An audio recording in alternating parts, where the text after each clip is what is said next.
हम आगे देखेंगे। दूसरा के बाद तीसरा वाक है।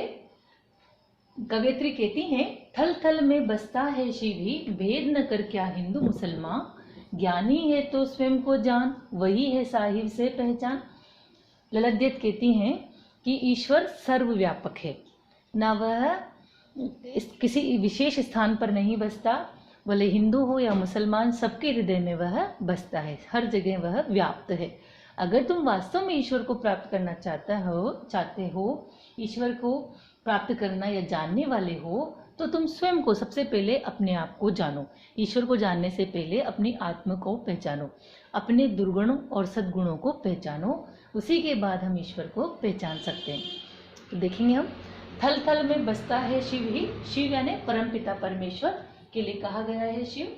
थल थल यानी स्थान स्थान में, यानी प्रत्येक हृदय में, हर स्थान पर और हर शरीर की आत्मा में ईश्वर बसता है, यानी ईश्वर सर्वव्यापक है, हर शरीर में आत्मा के रूप में ईश्वर ही है। भेद न कर क्या हिंदू मुसलमान, इसलिए हमें हिंदू और मुसलमान जाति भेद नहीं करना चाहिए, क्योंकि हिंदू हो या मुसलमान केवल बाहरी रूप से ही वह अलग है, आत्मिक रूप से तो वह ईश्वर के ही स्वरूप है, ईश्वर ही उसकी आत्मा के रूप में है। तो ये कहते हैं, थल थल में बसता है शिव ही, भेद न कर क्या हिंदू मुसलमान।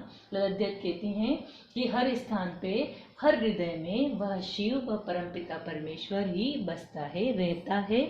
इसलिए हमें हिंदू और मुसलमान में कोई भेद नहीं करना चाहिए। वह सब बाहरी रूप से हमें भिन्न दिखाई देते हैं, आंतरिक रूप से वह उनके अंदर ईश्वर का स्वरूप यानी आत्मा विद्यमान है। ज्ञानी है तो स्वयं को जान। फिर आगे कहती हैं, अगर तुम वास्तव में ईश्वर को जानने वाला है, ईश्वर को पहचानता है, तो सबसे पहले अपने आप को जान, यानी अपनी आत्मा को जान कि आत्मा उस ईश्वर की ही रूप है, ईश्वर का ही छाया है। और अपने आप में, स्वयं में जो भी गलतियां हैं, जो भी दोष हैं, उनको देख और उनको दूर कर। कहते अगर तुम ईश्वर को जानने वाले हो तो अपने आप को देखो, सबसे पहले अपने आप को समझो, अपनी गलतियों को, अपनी कमियों को जानो और ये पहचान लो कि ये जो आत्मा है वह मेरे ईश्वर का ही स्वरूप है, वही है साहिब से पहचान। अगर तुमने अपने आप को जान लिया, अपने आप को ईश्वर का अंश समझ लिया, पहचान लिया, तो समझ लो कि तुमने ईश्वर को भी प्राप्त कर लिया। वही सच्चा साहिब है ना, ईश्वर से पहचान का तरीका है।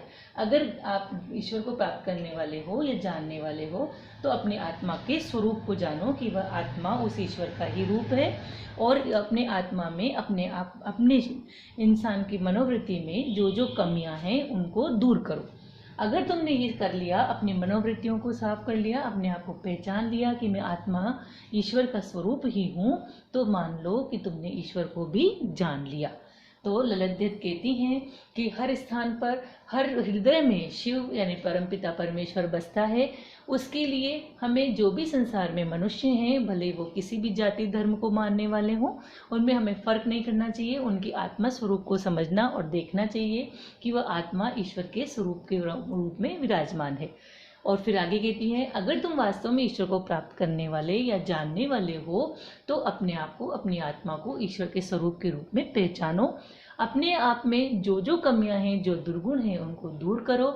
अगर तुमने अपने आप के दुर्गुणों को दूर कर लिया और आत्मा को ईश्वर का स्वरूप समझ लिया, जान लिया, तो वास्तव में तुमने ईश्वर को भी पहचान लिया।